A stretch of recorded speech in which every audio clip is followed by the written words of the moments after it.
Depuis maintenant 20 ans, le rallye du Pays Viganais réunit toujours un très beau plateau. Et pour cette édition 2024, c'est également le cas. En l'absence de Yannick Vivens, qui est allé faire ses armes en 2 roues, et de Léo Rossel affairé au championnat de France, les autres équipages ont le champ libre pour se battre pour le podium. De ce fait, c'est Dorian Nicolas qui devient le prétendant à la victoire. Mais on peut compter également sur une des 7 autres FRC2 présentes, sans oublier les autres groupes qui sont composés aussi de pilotes de talent. Sur les routes Cévenol autour du Vigan, dans le Gard, ce sont 106 équipages en moderne et 23 en VHC qui vont batailler sur un parcours de 195 km. Il comporte 5 épreuves spéciales d'une longueur totale de 39,790 km chronométrés. Au programme, 2 spéciales, 3 fois la tribale longue de 9 km 85 et 2 fois le minier, elle, de 4 km 85. Les présentations faites, et si vous êtes prêts, on est parti pour le résumé de cette 21e édition du rallye régional du Pays Viganais 2024.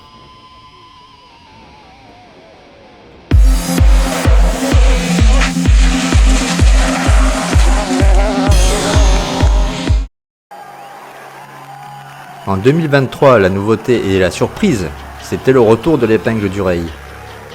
Cette année, en 2024, c'est de revoir la spéciale de la tribale que l'on a déjà eu l'occasion de voir pour le Critérium des Cévennes, mais pour cette édition du Viganais, elle sera à l'envers. Départ de Père-Grosse, une spéciale toute en montée mais rythmée.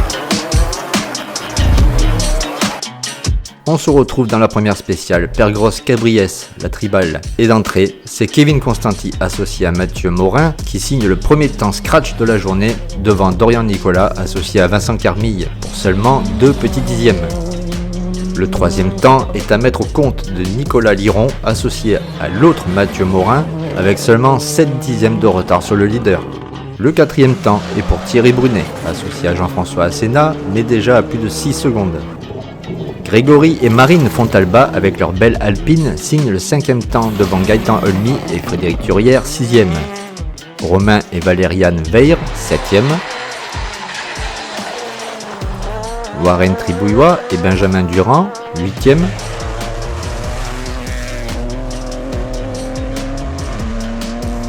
Nathanaël Zappacosta et Marie Bress, 9e. Et à la 10e place, on retrouve la lionne de Benjamin Cardenas et Alexandra Fontana à 12 secondes 6 de l'homme de tête.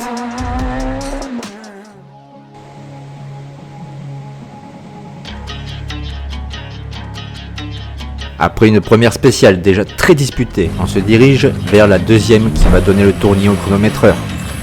Cette spéciale, convenant plus aux gros moteurs et aux pistards, vont voir Kevin Constanti et Grégory Fontalba signer le même temps.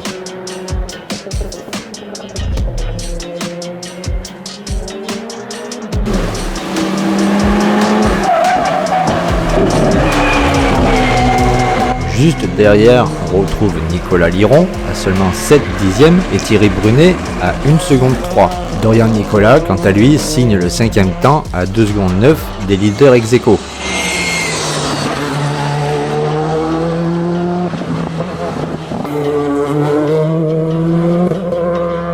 Au terme de cette première boucle, Kevin Constanti rentre au parc de regroupement en tête de ce rallye devant Nicolas Liron pour seulement 1 seconde 4 d'avance et de 3 secondes 1 sur Dorian Nicolas qui se retrouve provisoirement sur la 3e marche du podium.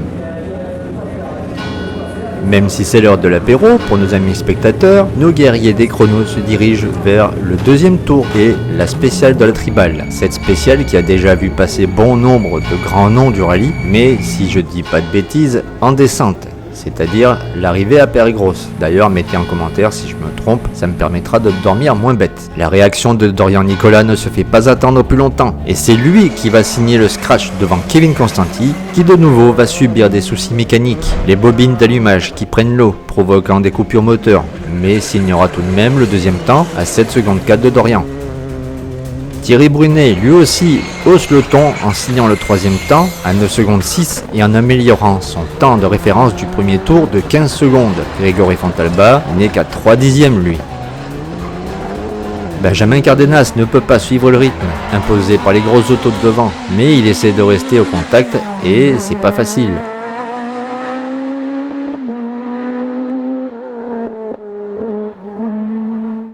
4, 3, 2, 1. Allez, 52 mètres droite à fond. Pour gauche à fond. Sur 100 mètres droite à fond aveugle.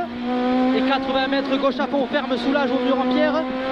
Pour 80 mètres derrière, frein au parapet pour droite 5 ferme. Frein au parapet pour droite 5 ferme. Sur gauche à fond parapet, de suite droite en frein jette. Pour gauche 3 rond ferme jette corde. Gauche 3 rond ferme corde jette. Et droite à fond corde jette sale. Pour 100 mètres frein au panneau, droite 4 rond ferme. Droite 4 rond ferme et l'ouvre à fond en sortie. Sur gauche à fond. Gauche à fond pour frein à l'arbre, droite 4 ferme, droite 4 ferme. Et gauche à fond derrière. Sur droite en frein tard, gauche 4 ferme 3. Et droite à fond aveugle pour 50 mètres. 50 mètres gauche et droite à fond au panneau. Et 30 mètres frein à l'arbre sur droite 3 ferme. Et gauche 3 rond ouvre à fond jette. Gauche 3 rond ouvre à fond jette. Pour droite 4 ouvre à fond et de suite frein gauche 3 ferme. Gauche 3 ferme. Devant, ça va très vite. Et dans la 4, la spéciale du Minier, Grégory Fontalba va signer le scratch avec 2 secondes 5 d'avance sur Kevin Constanti et par l'occasion prendre une option sur le podium. Nicolas Liron signe le 3e temps ex aequo avec Dorian Nicolas à 2 secondes 9 du pilote de l'Alpine. Au terme de ce deuxième tour, c'est Dorian Nicolas et Vincent Carmy qui rentrent en tête avec seulement 3 secondes 9 d'avance sur Kevin Constanti et Mathieu Morin. Nicolas Liron monte sur la 3e marche provisoire du podium avec un tout petit écart de 1 seconde 5 sur Grégory Fontalba, 4e, qui a encore toutes ses chances de revenir sur le podium.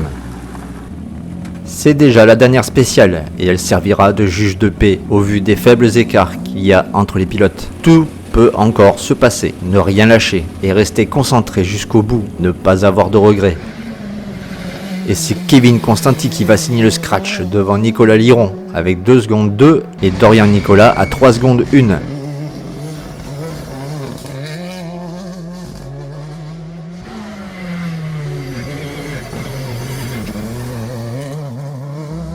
Mais c'est bien Dorian et Vincent qui remporteront ce rallye avec seulement 8 petits dixièmes d'avance sur Kevin et Mathieu qui iront payer leur mésaventure de la 3e spéciale. De quoi avoir beaucoup de regrets, mais malheureusement c'est aussi ça le sport automobile, un petit rien du tout qui vient tout gâcher. Malgré tout ça, on pourra noter cette belle course entre ces deux équipages, sans parler des troubles faits que sont Nicolas Liron, Thierry Brunet ou Grégory Fontalba qui se sont bien battus.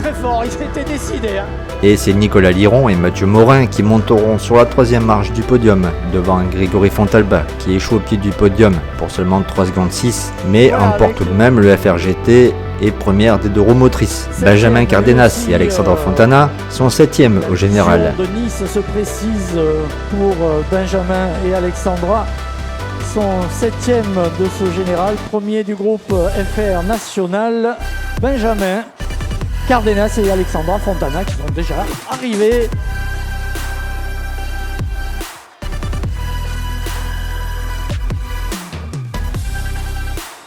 Tandis que Warren Tribouillois, 8e, remporte le FRC4 Rally 4 en se rendant coup pour coup avec Nathaël Zappacosta pour la victoire de groupe. Mais les deux remporteront leurs classes respectives. Laurent Papy rentre 10e au général. Et on retrouve à la 14e place les vainqueurs de classe FRC4 R2, Lionel Voisin et Nicolas Honoré, qui ont su se faciliter la course en étant réguliers. Romain Veyre, dans sa 106 qui ne paye pas de mine, d'ailleurs comme dit Yannick Vivens, on n'est pas là pour faire du tuning mais du résultat, finiront à une belle 16e place au général. En FRC4 F2-13, c'est David Paschini et Eli Cassorati qui vont prendre l'ascendant sur Ludovic Malotier et Kelvin Loze. Teddy Turco, associé à Melvin Lejeune, finissent à la 20e place et premier des FRC5 Rallye 5. On retrouve nos deux compères Mika Velay et Christophe Parcelot dans leur 106 FRC4 F2-13 à la 41e place. Et quand on vous dit que les Simca c'est vieux, ben peut-être, mais c'est toujours compétitif. La preuve avec celle de Roland Gourdin, associé à Chloé Lossel, qui finissent à la honorable 45e place devant bien d'autres voitures bien plus récentes. Grégory Cotte, associé à Benoît Abelin, finissent à la 62e place et Roland Anxiona, associé à Christophe Secondy, à la 70e. Regardons un peu du côté des VHC pour voir ce qui s'est passé. Un plateau de plus en plus fourni, avec cette année la présence de Manu Guigou, qui aura eu fort à faire avec Bertrand Facio. Facio va s'octroyer 3 spéciales sur 5, et Guigou les 2 autres. Une belle bataille que se sont livrés ces deux pilotes. Bertrand et Maguelone Facio l'emporteront avec seulement 12 secondes d'avance sur Manu Guigou et Jeanne Rey.